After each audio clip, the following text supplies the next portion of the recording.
Hello, everybody out there. This is Dr. Sally Good, and I'm really happy that we are in part two of the wellness workplace. And if you're popping in, let us know where you are in the chat. We'd love to find out what different parts of the world you're in. Maybe even tell us what your job is. I know we have a lot of HR people coming in, agile leaders, and sometimes we get a couple of CEOs that pop in as well. So it's always my pleasure to introduce Cindy Smarsh because Cindy Smarsh has created something that is so marvelous and is going to change the corporate climate to a significant degree. She has created the kindness principles, and underneath that is the kindness code. And when you hear about it today, you'll see more about what I mean. And then also, too, in the upcoming days, if you'd like to learn more, there's a notification on the advertisement of like how to reach her. She is the kindness code in LinkedIn. So if you'd like to reach her, there she is. So today, without further ado, here is Miss Cindy Smarsh, the CEO and founder of the Kindness Principles. Thank you, Sally, so much for having me. I appreciate being able to be here with you. It's always wonderful to collaborate together. And thank you all for joining us today.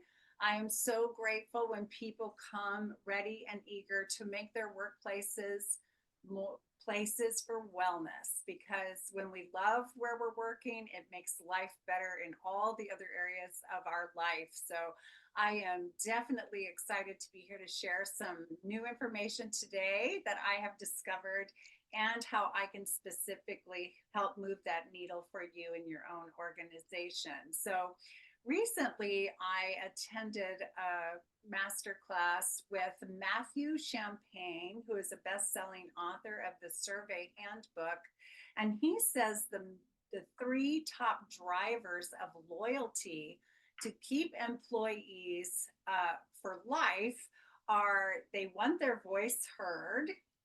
Okay, they want to be heard.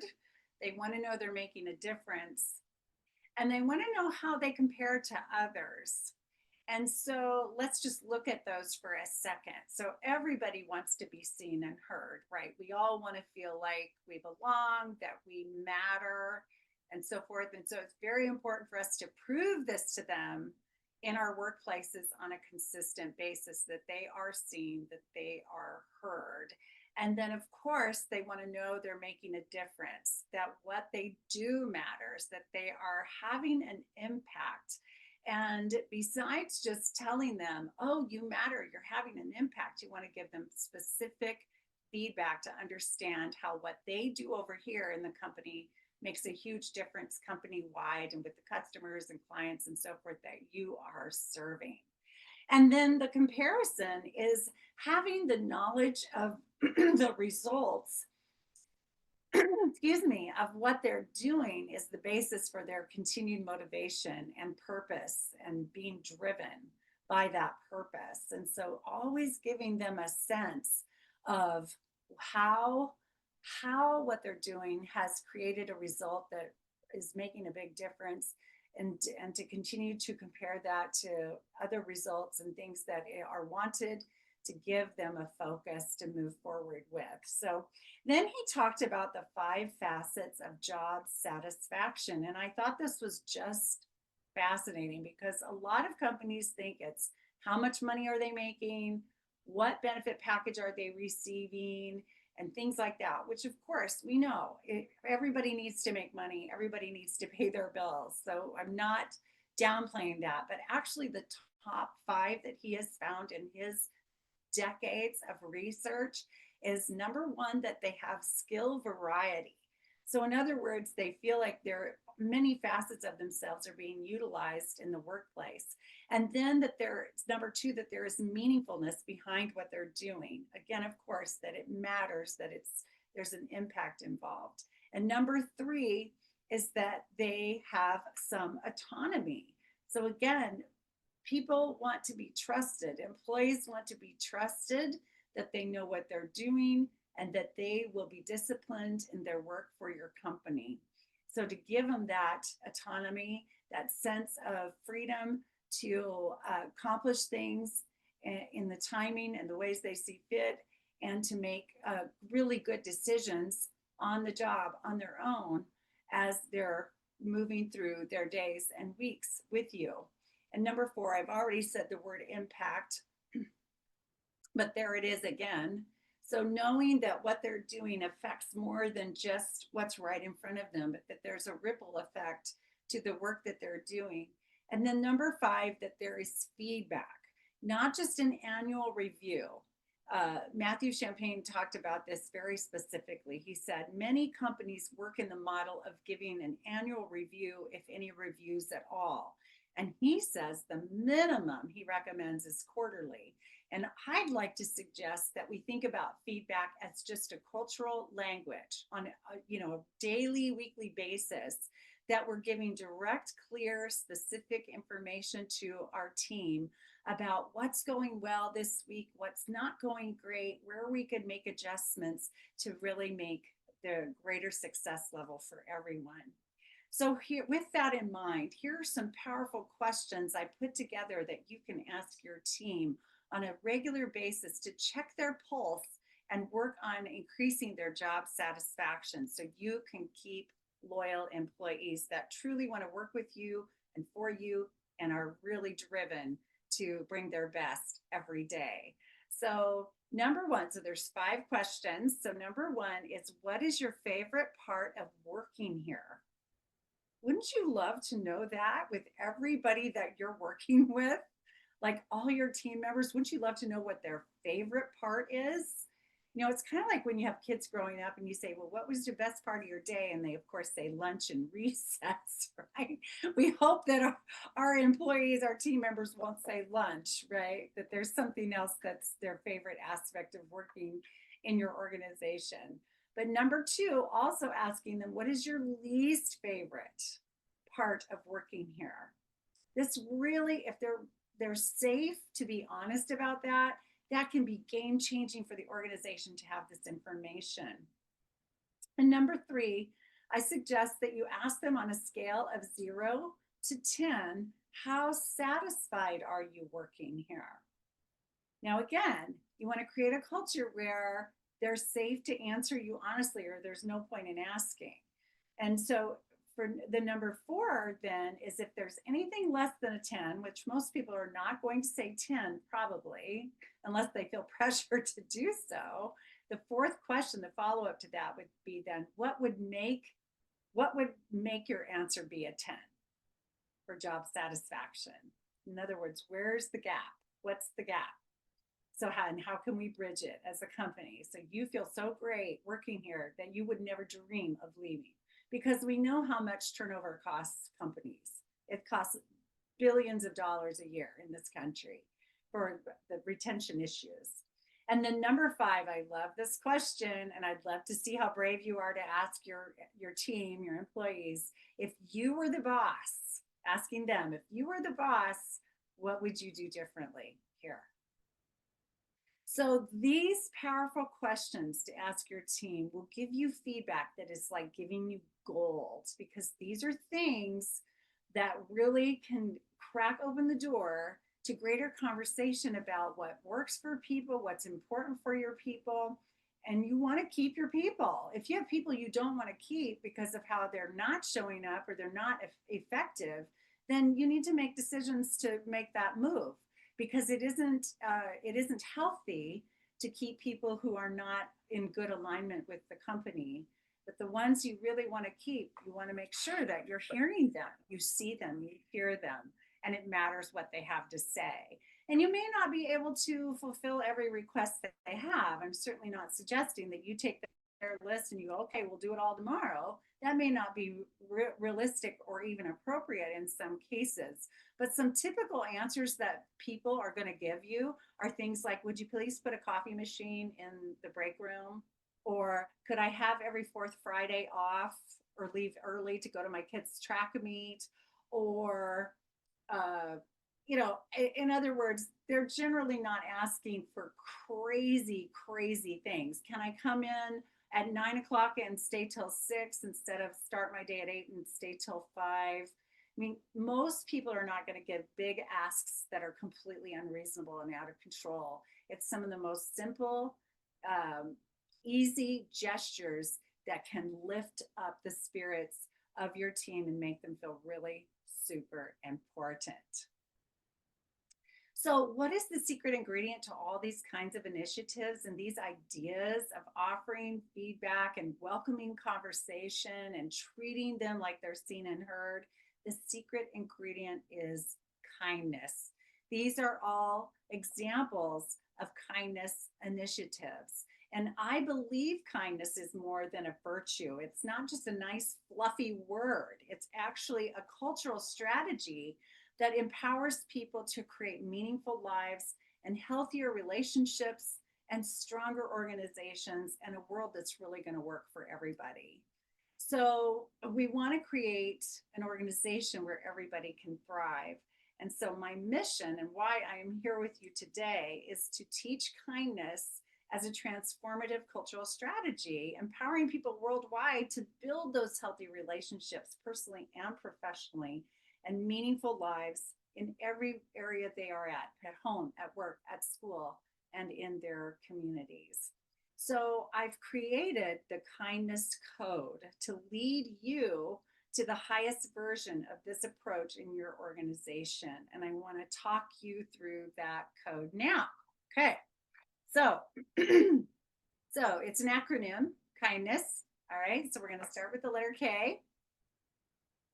And it very much flows with what I've already shared, and that is to know your team members, know them. Like your organization is about people, not necessarily just a product or a service. It's about your people. So you want to know these people. They're very, very important to you and the success of your company. And so show that you care, show that they matter, ask them about their lives outside of the office because they have a whole other life going on. And I know you know this, but it only takes a little bit of time and every little effort will make a deep impact on the people that are working with you and for you. And the other K I would say here is keep communicating. Keep communicating. Why is this important? Well, it's just like the feedback initiative I spoke of earlier. Communicating in that way for sure. So we know what's going well, we know where we need to make adjustments, asking their input and ideas about goals you have going on in the company, what they think would be helpful, what might work, where they're struggling to move the needle on a project or something. Just keeping the communication going. The more transparent you are in leadership, the safer people feel. It's when there's secretive behavior in leadership that people start to dream up all kinds of ideas about what might be happening or what's not going on or what's going to happen next, and it causes fear and anxiety, and then people cannot do their best work no matter how hard they try. So you want to know your people and keep communicating with them. Okay, the letter I. So integrate all aspects of the organization or corporation. So depending on how large or small you are, it may not be obvious to every department or team member how what they do matters to this team or department over here, or how what project they're working on has a direct effect on this project over there. And so you want to give them this sense of the holistic view of your organization and the significance that they are playing in that whole system. And then along with that we want to inspire. This is the other I, another bonus here. I, positivity, inspiring positivity. So we all have brains, and our brains have a negativity bias because it's a built-in protection system for us. Our brain is always looking out to protect us. So it's looking for problems, it's looking for danger, it's looking for change.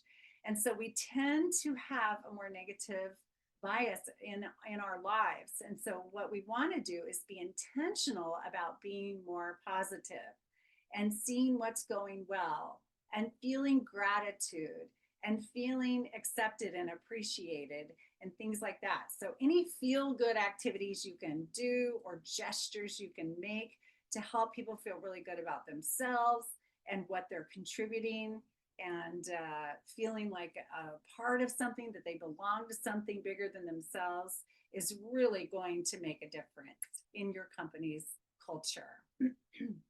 And then the first N is to nurture their personal and professional growth. So this is important because we want to grow people, not just in their skill set for what you need them for, but also help them to grow as people.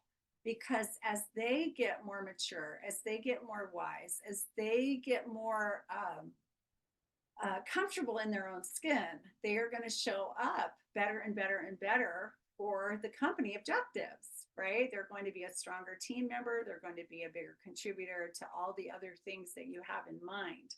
So I want to give you an example of this because I recently heard Gary Ridge speaking on a podcast, and he's a former CEO of the WD-40 company. And he says that people need to belong and feel valued and work where mistakes are framed as learning opportunities. He kept satisfaction levels at work at 97%, even during COVID. And he was describing how he did this. Then this company, the WD-40 company, is all over the world in, like, I don't know, 16 companies or something. There's many, many, many employees. And he said that they kept satisfaction up even though they couldn't be together in person, of course, but they had virtual gatherings frequently. They even had like comedians come on virtually to give the employees some joy and a break from the regular, duties and tasks and responsibilities of their day. He said they also had some cooking classes that were done from the French group as well for the whole company wide, and that when the team members of the company were surveyed, they said they felt safe and well all through COVID, and he reiterated time and time again that the culture of the company is about people, not the product. And so there's an example of a CEO who knew how to nurture people and knew that nurturing people personally, as well as, of course, providing them adequate resources and training and so forth to do their jobs, was a winning combination to lift the company up, even in a pandemic and beyond it. The D stands for dazzle and deliver. I love the word dazzle and deliver. So we want to surprise people we work with in really fun ways. We want to go the extra mile when we can. And I experienced this actually working many years ago, because my kids are 30 and 28, or just about 30 and 28. And I was pregnant with my first child, and I worked at a hospice in Iowa. And one day, completely unbeknownst to me, the whole team I worked with in the grief department and the social work department, a couple of departments came together and threw me this beautiful, lovely baby shower right during the work day. And everybody was in on it, and they brought a delicious meal and all these presents, and we played games, and we had such fun. And it was just a lovely celebration, so kind, so generous. And I was absolutely wowed. I was flabbergasted. I couldn't believe it. It was just a wonderful, wonderful acknowledgement, and I really appreciated it. And that was one of many reasons that I stayed at that company for 9 years. So you want to dazzle your people. You want to deliver something that's outside the norm whenever you possibly can, and get creative with this. And it doesn't have to be as big and wow as throwing them a party in the middle of the workday, but it could be, or it could be something even bigger than that you can think of. But just think of, how can I dazzle my team members? How can I surprise them in some wonderful way and help them feel so good and know how appreciated they really are and how much we need them and want them here with us.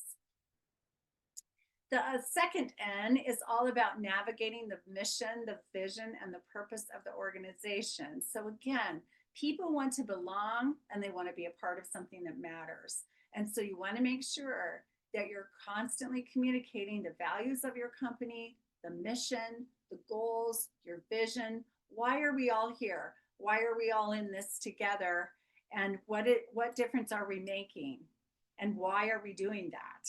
And so this is important that you're constantly communicating this. So again, when I'm just somebody sitting in my cubicle doing my whatever I am doing at my computer, I know it's much bigger than my little to-do list that I have for today. There's deep meaning behind what I am doing. I am impacting something far greater than completing this email or getting this report together. It's inspiring. And people need to be inspired. They want to be inspired. The letter E, we want to empower team members to make decisions. Okay, so this is part of that autonomy we talked about earlier. So you want to trust your employees. You want to build a culture where you know you have prepared them so well and given them focus so well, and that they understand the values of the organization so well that you can trust them to move on decisions when they need to. So it doesn't have to go up 3 or 4 channels before something can actually get done. Sometimes quick decisions need to be made and can't always be checked in with everyone and so forth. And I want to share the example of Nordstrom's. Okay, Nordstrom's, of course, is a clothing store, but have you heard the story of an elderly man coming along into Nordstrom's one day and wanting to be reimbursed for his tires he had purchased there at Nordstrom's? This is just a great story. So this is true. I checked this out. I double checked. I triple checked. This is true. A gentleman actually came in and he was unhappy with the tires he had purchased at Nordstrom's and asked for a full refund. And that person, that Nordstrom employee, was taught to make decisions, the best decisions they can make. And at first tried to explain to the gentleman that he could not have gotten his tires there because they do not sell tires at Nordstrom's. And he kept pushing back and saying that he had purchased them. And so guess what? That employee did refund him for tires. Okay, so you might think this is insane, but the company had set up a culture where people were empowered to make decisions and do the best they could. And I read this story. I first heard of it in this book called The Kindness Revolution. And in this book, they have the entire employee handbook of Nordstrom's in here. And I'm going to read it to you now. So if you think, oh, I'm getting sleepy, this is getting boring, guess what? I'm going to read to you now. So this is the whole handbook. Are you ready? Welcome to Nordstrom. We're glad to have you with our company. Our number one goal is to provide outstanding customer service. Set both your personal and professional goals high. We have great confidence in your ability to achieve them. Nordstrom's rules. Rule number 1, use your good judgment in all situations. There will be no additional rules. Please feel free to ask your department manager, store manager, or division general manager any question at any time. That is the employee handbook at Nordstrom's. And so this person who was working there that was confronted with this awkward situation with this man wanting to get a refund for his tires felt secure that they could make this decision. And yes, this cost Nordstrom some money, right? And yet it kept their reputation high. This company does not have a logo. They don't advertise other than word of mouth and so forth. So the employee did the right thing, did the best thing they could at the time. And companies like Nordstrom who have, have situations like this come up, have a budget for returns and things like that. So you want to be prepared for that. And Yeah, so it's a wonderful example of where a team member was able to do the best they thought they could in the moment, and it all worked out beautifully and really teaches us all something really outside the box that can make a difference how we think about things in our workplaces. The first S in kindness is to support your team, support everyone in the organization. What do I mean by this? Why is this important? Because we spend so much of our lives at work, and it's such a huge chunk of our lives, and it can really cause us great duress or great upliftment. And so we want to have all kinds of wellness initiatives, empathy, flexibility, anything you can do to support a team member in having a great life while working with you for you is a benefit to everyone. And we'll talk about all the benefits in just a minute. And then the second S is that this will bring you great success. The research is clear.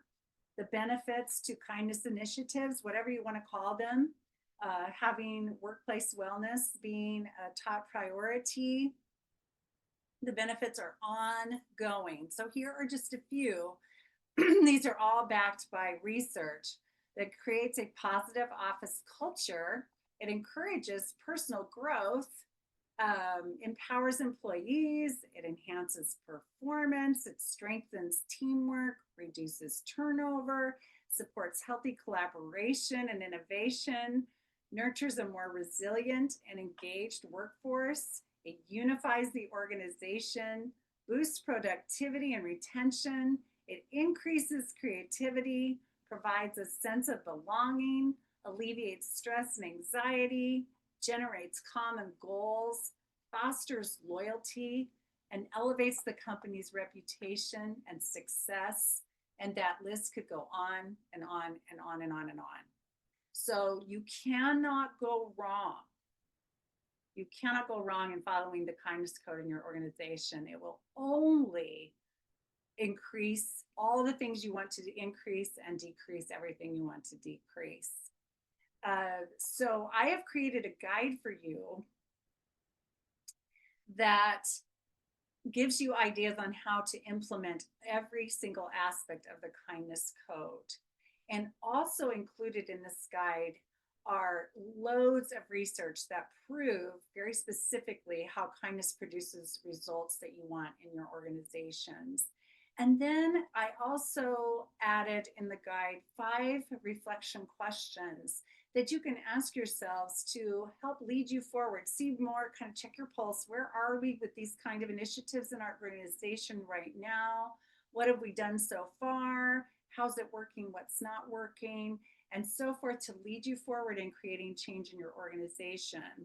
And so I'm going to ask if there's any questions right now, and then I'll let you know how to go get that guide. So any questions, anyone? I threw a lot at you in 30 minutes, but Boy, howdy, did you ever? Did you ever? Um, it was just I like I went like, oh my gosh, this is so much valuable stuff. And I was trying to write down some of it. I couldn't go as fast as you went, but thank God we have a recording and a replay.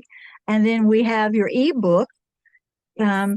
And all the people have to do to get it is either put their email in the chat or Yeah. send do a DM to either yourself or myself, and just say, I want the ebook. Here is my email, and it will go right out to you.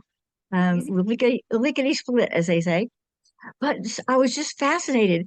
Tell me a little bit about, say I'm an HR person, and I've got like Mhm. a lot of people that just aren't with the program. Um, Mhm. and I want to do something to try to help them. Mhm. What can you do for, like, say, like an HR manager? Do you put together programs? Do you assess what's going on? How do you work to get started with you? Yeah, well, everything starts with a great conversation, right? So again, I would just direct message me, Cindy Smarsh, on LinkedIn, and then we'll get on a call together, a Zoom or a phone call, whatever you prefer. I prefer Zoom, but anyway, and then I will ask you some clarifying questions on what's going on that feels like it's not going in the flow that you want it to go. You can give me a little background on what initiatives you have tried to inspire people, and then we can talk about what form you would like, um, my support to come in. I can do some team building kinds of activities. We can have, half day retreats for teams if that is something that would help you reach your goals. I can also do private coaching with your leadership or with team leaders, whatever you see fit, where we can work on transformative strategies that's going to really inspire those people to find meaning and purpose in what they're doing so they get excited again about coming to work and being a part of things, not just working a job to pay their bills. I also do lunch and learn types of trainings, very short, very brief trainings that can get things rolling and sparking.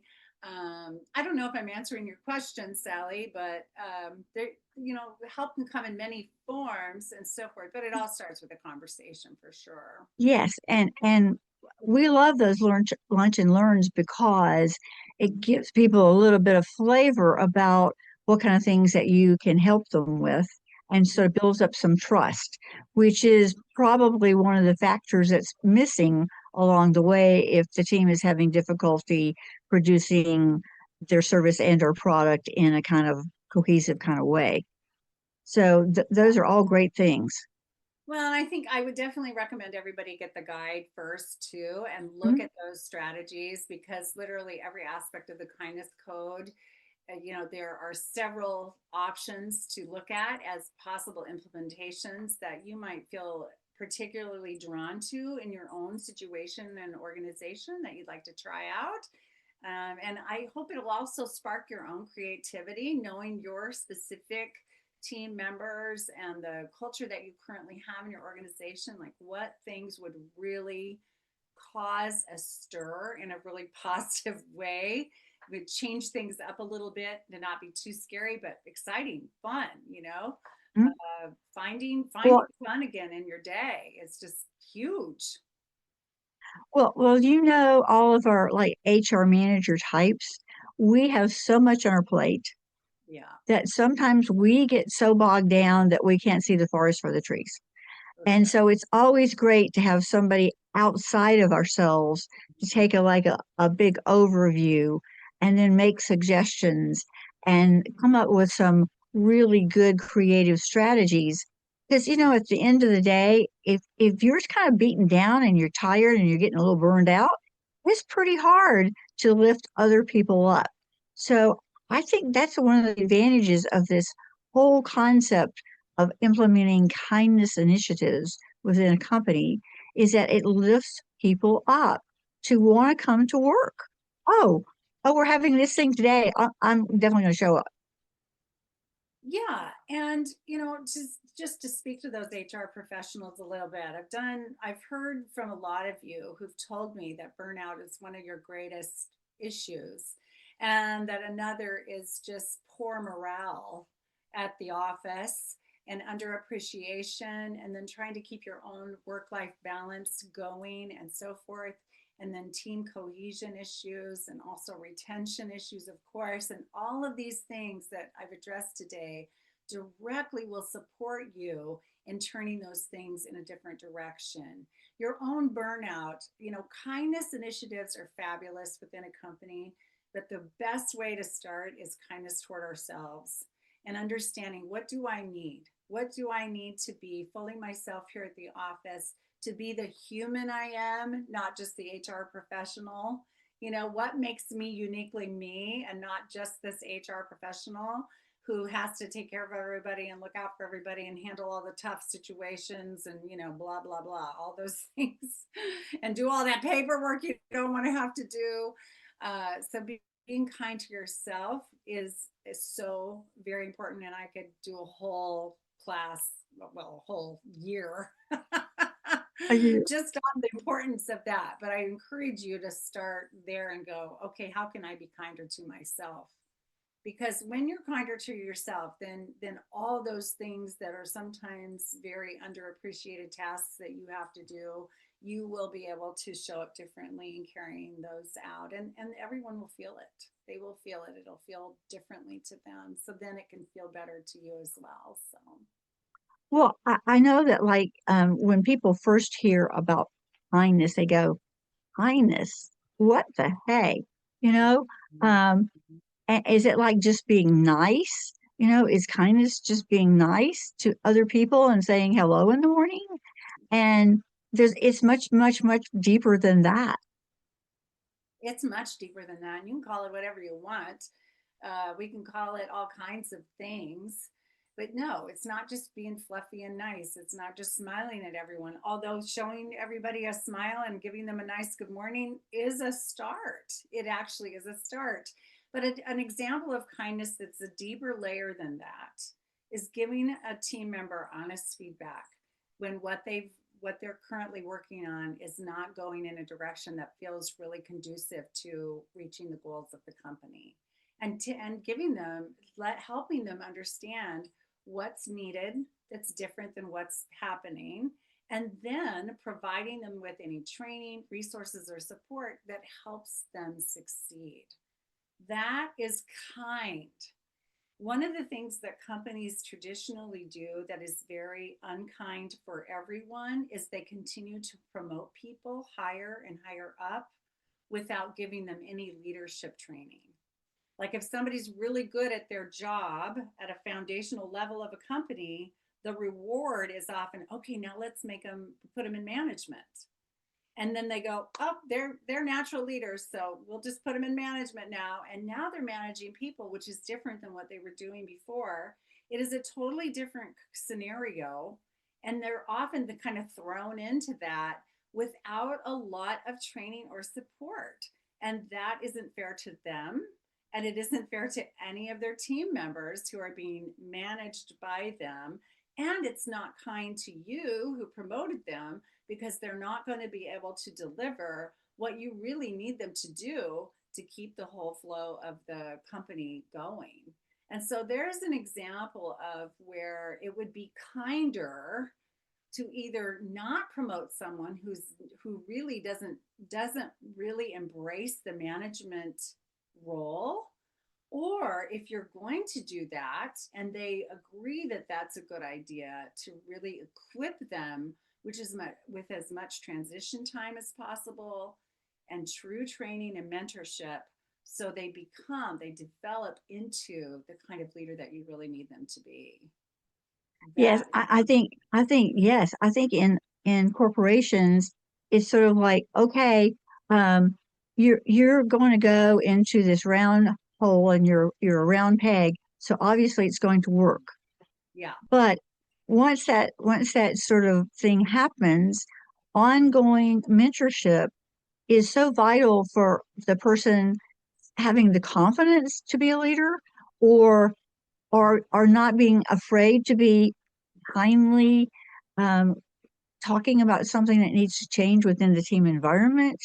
All these things really need to be, in a structured kind of way, be addressed whenever you're going to elevate someone. Yes, we do have natural leaders, but even natural leaders need direction. yeah, they don't necessarily know how to manage people Right. or have difficult conversations or balance all their new tasks that they have that they've never had before, or the list goes on and on. So yes, meeting people where they are, putting them in roles that really align with their skill set or skills that they are willing, able, and eager to learn, that is kind. Mhm. That is a form of a company culture that's based on kindness, and everyone wins. Everyone wins. The customers, the Yes, team, yes. the bottom line is better. Everything, it's just, yeah, I'm obviously very passionate Well, about this. So I am I am so excited see just all the permutations that kindness can take within a corporation and can end up making HR's lives easier and better, which translates in helping team leaders' lives easier and better. But it starts with a conversation.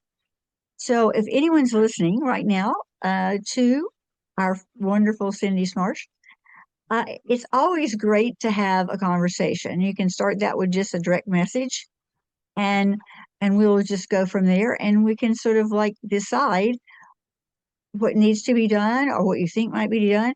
So you might have some incredible ideas you haven't even thought of. For sure. For sure. Kindness can come in many, many forms. And we've talked about some of them today, and the list is endless, endless, endless. So, yes, I welcome a conversation with you. At least go get the guide and get that by putting your email in the chat, and we will get it sent to you. Or you may DM me, Cindy Smarsh, SMARSH, on LinkedIn, and I will be happy to get back to you as soon as I can. Thank you so much for being here today. Thank you so much. I really appreciate you coming today, Cindy, and I appreciate everybody who is listening and everyone who will let's just go get that thing right quick, your ebook. Let's get it right now. Grab it.